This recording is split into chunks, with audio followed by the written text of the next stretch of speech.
music in 8 hours. It's a ridiculous thing to do. I'm like stressing right now. It's gonna be good. Yeah. I can't really explain it. You just feel it. You ever just know something?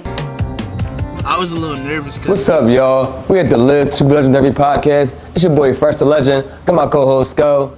Today's guest is special. This man is doing great things in the community, great things with the youth, great things in our school. He's bridging the gap between suburban and urban kids through music and culture with all types of activities and great things he's doing.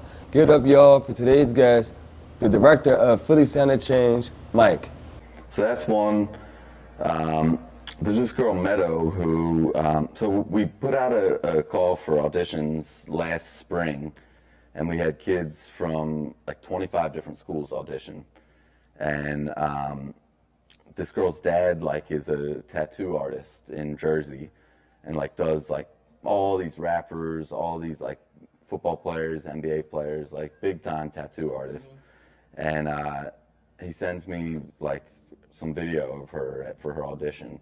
And she was this 8th grade, this short little white girl, and huge voice. She's already going in the studio with like Carvin Hagens and like a bunch of like the big hitter like Philly guys, songwriters, like producers, and she's like a superstar, man. So she's now in 9th grade, and she's one of the other lead characters. Her name's Meadow.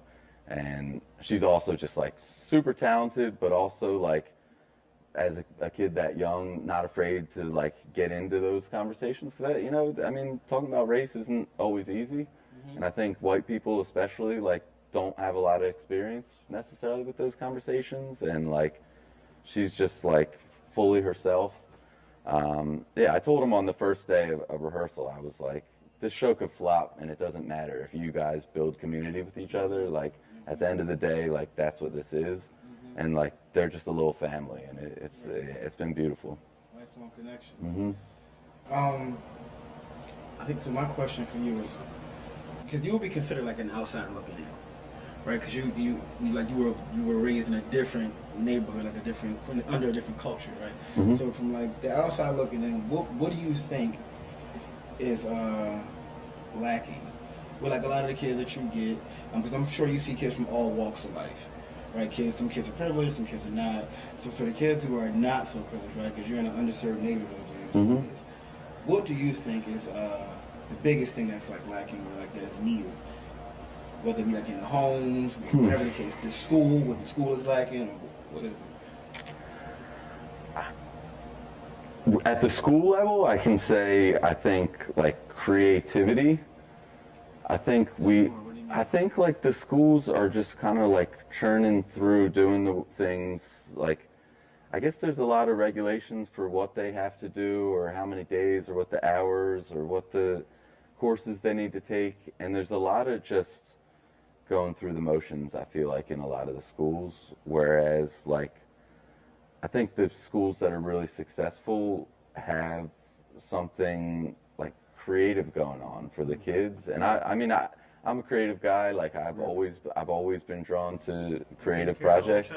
Yeah, and I think like a lot of the kids, they don't know what their thing is, and the school isn't always doing enough to help them find that. And like you said, exposure.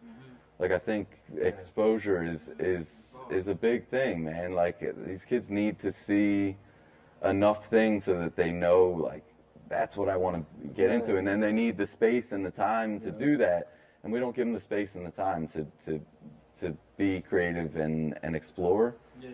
And I think that to me is a big miss. I love that answer. Yeah. I totally agree. What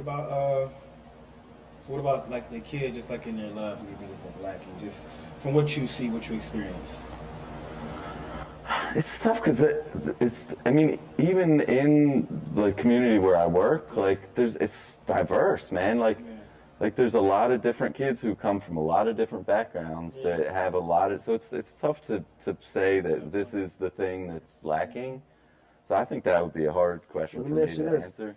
How do you feel like drill music affects your students? Man. And it hurt what you were building, but you got it now, though. I feel like because you were you had them, then COVID happened, you're away from them, then they had to go to that. Man. Came back different. Yeah, like, well, it's funny. When I first started teaching in high schools, there was no YouTube where you could just pull an instrumental up. So that was like, I came in and they were like, wait, you can make us an instrumental? I was like, not only can I make you an instrumental, I can teach you how to make your own instrumental. And they were like, all wanted to be in there because they had no other options. So it was like crazy, the like investment at that time. And then it was like, all right, like our first like EP that we put out when I was at Mass Palm was called "The Silence Is Worse Than the Violence." Yeah. And so my whole thing was like, you can talk about your experience, and I don't want to censor you because I want you to feel like you have a safe space to express yourself, right? And like that probably wouldn't have been the case at a lot of schools for kids to really truly be able to like have their truth out there. And like some of it was violent, you know, like but I think kids were speaking about their experiences from a place of like, this is what's happening. And I'm good, thank you. And so that was for a long time, that was the vibe. And like when you came in with Sick, like those kids were, and we'll talk about that maybe later on, but those kids were like, violence was like one subject that they would talk about, but they would switch into talking about girls, talking about money, talking about conscious stuff. Like they could switch in a lot of different directions. And like COVID happened and they came back and the drill scene took off in Philly, and like the rappers that, at least the 2 years that I had rap classes coming out of COVID, like they refused to talk about anything else. And not only that, but I had kids from different blocks in the same room, and they were like trying to make songs naming people, like naming names. And I'm like, bro, this is a school. Like, one, you're either going to indict yourself and you're an idiot for like saying that in a space where like you're like, everybody knows who you are, or you're lying. And if that's the case, like we need to dive deeper into like why you feel like you need to lie about it.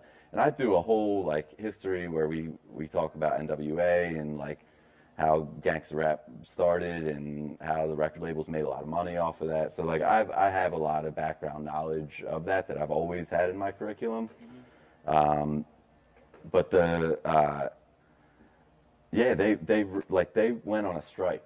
Like I was like, you guys can't do that. Like it's unsafe to be like naming names and talking about block. Like I don't want to be a part of that in here. And they were like, all right, we're just not going to come to class, or we're just going to sit here like this when we come in class. And it was like crazy. And so I brought in like poets to come in and try and work with them. I brought in all kinds of different people because I'm like, maybe I'm getting older and I don't have my touch anymore. Like I was like questioning myself, like maybe it's something I'm not doing. But they were just like, You should have called me. yeah, right. I wish I did. Called me, Yeah, so that was that whole year. They just like You did a whole school year. Whole school year. Oh man. Yeah, it was crazy. And like I could get them to like actually with the musical. This was my idea to try and get them, and this one actually kind of worked. So this musical, the kid Tamir moved to the city. So I was like, all right, let's come up with this story. You can have violence in part of the story for why Tamir moved to the city, but as part of your story, you also need to like have a resolution to that violence. Man. So they came up with this whole story of like Tamir's dad and his best friend were boys, and then his dad's mom got hit, and they found out it was his best friend Tez's like block hit the mom, right? And so like at the funeral, and it was this whole story that they came up with, right? That had like the drill like element in it, but then like the parents grew up and they had kids, and there was like this like love story, and the parents like decided they were gonna squash the beef. So I was like, you got to come up with a way to squash the beef in your music if you want to write that kind of music. And like they liked that project because it like got them kind of thinking outside of that. But So they do all the work, and you kind of just create the space for them. that's the goal. Yeah. That's amazing, man. I love that, man. And it's funny because when I just saw how times have changed. Because when I brought Sick there, he repped all about conscious stuff, and they loved it. They loved it. Like they loved it. Like it was bright. It was beautiful. Like, and then like you said, now it got so dark. But we had a time that we're coming back. Yeah. Yep. You're doing, man, bro. Yeah.